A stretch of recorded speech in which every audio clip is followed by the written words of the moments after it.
Welcome to bird media. నేను మీ పవన్ కృష్ణమూర్తి. గోదావరి తీరంలో మరో మహా ఆధ్యాత్మిక వైభవానికి రంగం సిద్ధమవుతోంది. కోట్లాది మంది భక్తులు ఒకేసారి గోదావరి నదీ తీరానికి తరలివచ్చే 2027 గోదావరి పుష్కరాల్ని కేవలం ఒక పుణ్యస్నాన కార్యక్రమంగా కాకుండా ప్రపంచ స్థాయి సాంకేతికత, అత్యున్నత మౌలిక వసతులు, భద్రత, పారిశుద్ధ్యం, పర్యాటకం అన్నింటినీ కలగలిపిన ఓ మహా ఆధ్యాత్మిక వేడుకగా నిర్వహించేందుకు ఆంధ్రప్రదేశ్ కూటమి ప్రభుత్వం సన్నాహాలు ముమ్మరం చేసింది. ప్రయాగ్రాజ్ మహాకుంభమేళ. కుంభమేళ అంటేనే ప్రపంచవ్యాప్తంగా ఒక ప్రత్యేకమైనటువంటి గుర్తింపు ఉంది. కోట్లాది మంది భక్తులు ఒకే ప్రాంతానికి తరలివచ్చే అలాంటి మహా ఆధ్యాత్మిక ఉత్సవాన్ని నిర్వహించడం ఎంతటి సవాలో ప్రత్యేకంగా చెప్పాల్సినటువంటి అవసరం లేదు.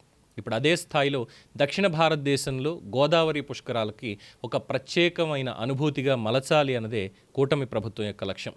అందుకే ఈసారి కూడా ఏర్పాట్లు భారీ స్థాయిలోనే జరుగుతున్నాయి. మొత్తం పుష్కరాల కోసం అంచనా వ్యయం ఏకంగా 8,500 కోట్లు. ఇందులో తొలి విడతగా మౌలిక వసతులు, ఘాట్ల విస్తరణ, ఇతర కీలకమైనటువంటి పనుల కోసం ఇప్పటికే 530 కోట్లు అధికారికంగా మంజూరయ్యాయి.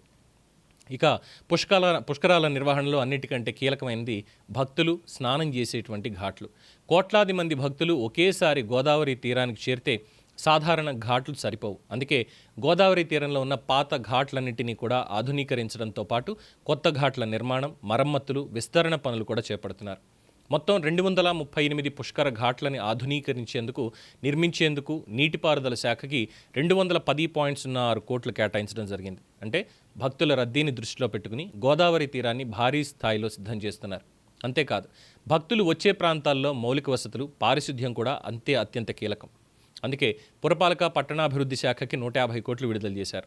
తాత్కాలిక వసతులు, పట్టణ మౌలిక సదుపాయాలు, పారిశుద్ధ్య నిర్వహణ ఇలాంటి అంశాల మీద ప్రత్యేక దృష్టి పెట్టబోతున్నారు. ఇక ఈ పుష్కరాల్లో మరో కీలకమైనటువంటి అంశం విద్యుత్. లక్షలాది మంది భక్తులు రాత్రింబవళ్లు సంచరించే సమయంలో విద్యుత్ సరఫరాలో చిన్నపాటి అంతరాయం వచ్చినా పెద్ద సమస్యగా మారే అవకాశం ఉంటుంది. అందుకే గోదావరి తీరమంతా నిరంతర విద్యుత్ సరఫరా ఉండేలా అవసరమైన చోట్ల తాత్కాలిక సబ్స్టేషన్స్ కూడా ఏర్పాటు చేసేందుకు ఇంధన శాఖకి 100 కోట్లు కేటాయించారు.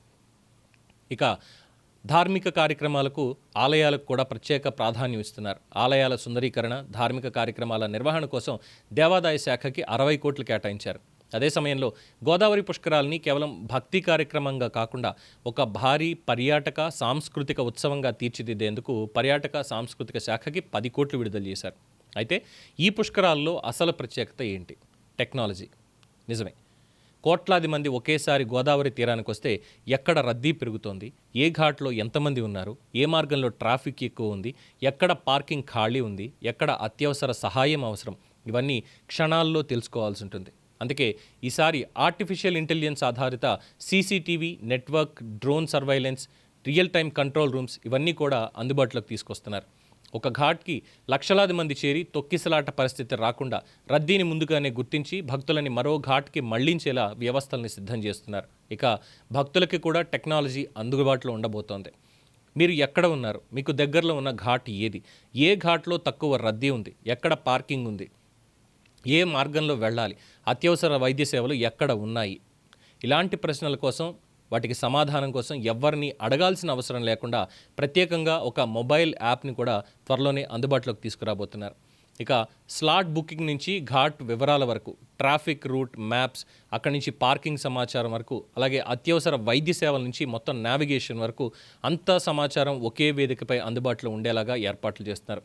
క్యూఆర్ కోడ్ నావిగేషన్ సిస్టమ్ ద్వారా భక్తులు తాము వెళ్లాల్సినటువంటి ప్రదేశాన్ని సులభంగా గుర్తుంచుకునే అవకాశం కూడా ఇందులో కల్పించబోతున్నారు. అంటే కొన్ని వేల ఏళ్లుగా సాగుతున్నటువంటి గోదావరి పుష్కరాల ఆధ్యాత్మిక సాంప్రదాయానికి 2027లో ఆధునిక సాంకేతికత జతకాబోతోంది.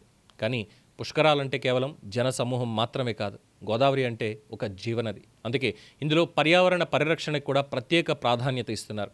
నది నీరు కలుషితం కాకుండా ప్రత్యేక ఫిల్టరేషన్ గ్రిడ్లు ఏర్పాటు చేయడంతో పాటు ప్లాస్టిక్ రహిత పుష్కరాలు నిర్వహించేలా చర్యలు చేపడుతున్నారు. నది తీరం పొడవునా పారిశుద్ధ్య నిర్వహణ, వ్యర్థాల నియంత్రణ, పర్యావరణ పరిరక్షణ మీద ప్రత్యేక దృష్టి పెట్టబోతున్నారు. భక్తుల భద్రత విషయంలో కూడా ఎలాంటి రాజీ ఉండకూడదు అన్నది ప్రభుత్వం యొక్క లక్ష్యం. ప్రతి ఘాట్ దగ్గర 24 గంటలు అందుబాటులో ఉండేలా మొబైల్ మెడికల్ టీమ్స్, అంబులెన్సెస్, పారిశుద్ధ్య సిబ్బంది, స్విమ్మింగ్ నిపుణులను కూడా ఏర్పాటు చేయబోతున్నారు. ఇక ఎక్కడైనా అత్యవసర పరిస్థితి తలెత్తితే వెంటనే స్పందించేలా కమాండ్ అండ్ కంట్రోల్ సెంటర్స్ పనిచేయబోతున్నాయి. ఇక గోదావరి పుష్కరాల్ని కేవలం పుష్కర స్నానానికి మాత్రమే పరిమితం చేయకుండా గోదావరి తీర ప్రాంతాల రూపురేఖల్ని మార్చే అవకాశంగా కూడా ప్రభుత్వం చూస్తోంది. రాజమండ్రి, కొవ్వూరు, నరసాపురం, భద్రాచలం ఈ పరిసర ప్రాంతాల్లో గోదావరి తీరంలో ఉన్నటువంటి ఈ ప్రాంతాలని ప్రత్యేక పర్యాటక కేంద్రాలుగా అభివృద్ధి చేసి పుష్కరాలకు వచ్చే భక్తులకి ఆధ్యాత్మిక అనుభూతితో పాటు సాంస్కృతిక పర్యాటక అనుభవాన్ని కూడా అందించాలి అన్నదే ప్రభుత్వం లక్ష్యం. ఒక్కసారి ఊహించండి, ఒకవైపు గోదావరి ప్రవాహం, మరోవైపు లక్షలాది మంది భక్తులతో కిటకిటలాడే ఘాట్లు, వేద మంత్రోచ్చారణలు, ఆలయాల శోభ, సాంస్కృతిక కార్యక్రమాలు, రాత్రివేళ వెలుగులతో మెరిసే గోదావరి తీరం. అదే సమయంలో డ్రోన్లు ఆకాశంలో పర్యవేక్షిస్తూ ఉంటాయి. ఏఐ ఆధారిత కెమెరాలు రద్దీని పసిగడుతూ ఉంటాయి. కమాండ్ కంట్రోల్ సెంటర్లు ప్రతి కదలికని పర్యవేక్షిస్తుంటాయి. మొబైల్ యాప్ భక్తులకి మార్గనిర్దేశం చేస్తూ ఉంటుంది. అత్యవసర వైద్య బృందాలు సిద్ధంగా ఉంటాయి. అంటే సాంప్రదాయం పాతదైన నిర్వహణ మాత్రం సరికొత్తది. ప్రయాగ్రాజ్ మహాకుంభమేళ ప్రపంచానికి ఒక భారీ ఆధ్యాత్మిక సమాగమాన్ని ఎలా చూపించిందో అదే తరహాలో దక్షిణ భారతదేశంలో గోదావరి పుష్కరాలను అంతర్జాతీయ ప్రమాణాలకి అనుగుణంగా నిర్వహించాలన్నదే ఈ భారీ కసరత్తు వెనుక ఉన్న ఆలోచన. ఇది కేవలం 8,500 కోట్ల ప్రాజెక్టు మాత్రమే కాదు. ఇది కోట్లాది మంది భక్తుల విశ్వాసానికి సంబంధించిన మహావేడుక. ఇది గోదావరి తీర ప్రాంతాల అభివృద్ధికి ఒక సువర్ణావకాశం. ఇది ఆంధ్రప్రదేశ్ ఆధ్యాత్మిక సాంస్కృతిక పర్యాటక సామర్థ్యాన్ని ప్రపంచానికి చూపించే వేదిక. ముఖ్యంగా భక్తి, భద్రత, సాంకేతికత, పర్యాటకం ఈ 4 అంశాలని ఒకే వేదికమైకి తీసుకొచ్చే మహా కార్యక్రమం. 2027లో గోదావరి పుష్కరాలు మొదలైనప్పుడు గోదావరి తీరంలో పుణ్యస్నానం చేసే ప్రతి భక్తుడికి, భక్తురాలికి ఒక ప్రశ్న రావాలి. ఇంతటి భారీ ఏర్పాట్లు, ఇంతటి టెక్నాలజీ, ఇంతటి వైభవం మన గోదావరి పుష్కరాల్లోనేనా? అదే స్థాయిలో గుర్తుండిపోయేలా 2027 గోదావరి పుష్కరాలను దక్షిణాది మహాకుంభమేళగా తీర్చిదిద్దేందుకు సన్నాహాలు మొదలయ్యాయి. దీని మీద మీ అభిప్రాయం తెలియచేయండి. చూస్తూనే ఉండండి ది బర్డ్ మీడియా. ఈ వీడియో మీకు నచ్చినట్లయితే లైక్ చేయండి, షేర్ చేయండి, సబ్స్క్రైబ్ చేయండి. మరిన్ని అప్డేట్ల కోసం మా వాట్సాప్ ఛానల్ను ఫాలో చేయండి.